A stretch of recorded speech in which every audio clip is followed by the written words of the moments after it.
I think we all know we're psychic, the people that are more connected. But how we use that, that's people go in all different directions.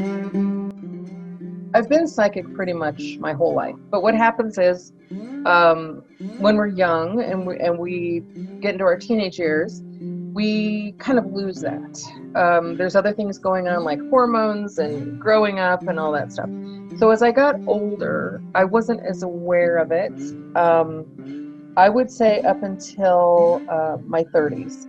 But I had an experience when I was 14 where I was in a car accident, and I did not have a near-death experience, but I definitely had an out-of-body experience.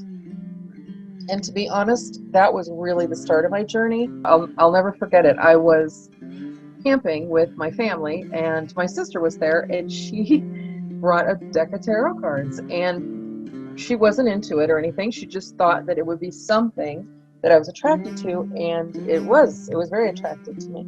Tarot was a great modality for me, worked for me. I'm an artist. The imagery was amazing to me.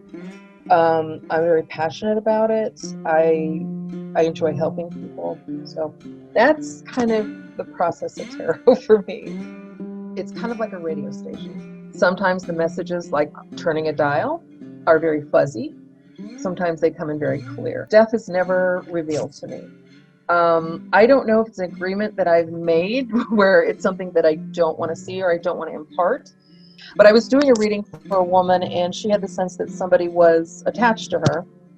And what that means, kind of in layman's terms, is she felt a spirit that was either drawing energy off of her, or she couldn't sleep, or she was dreaming, but she couldn't tell what it was. So I actually connected. It was a niece of hers, and her niece was violently murdered, and with a child. She had a child.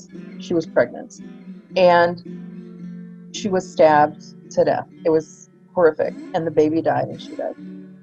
And it was her wedding week, by the way. It was the most tragic story you can even imagine. I mean, so I usually do not do this, but I got her name very clear. It came out very clear.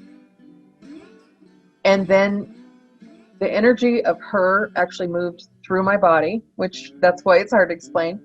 But I actually had the experience of everything she experienced. And it was extremely painful. And it was the first time that I really just broke down in front of a client. I was crying. It was terrible. It was a terrible experience.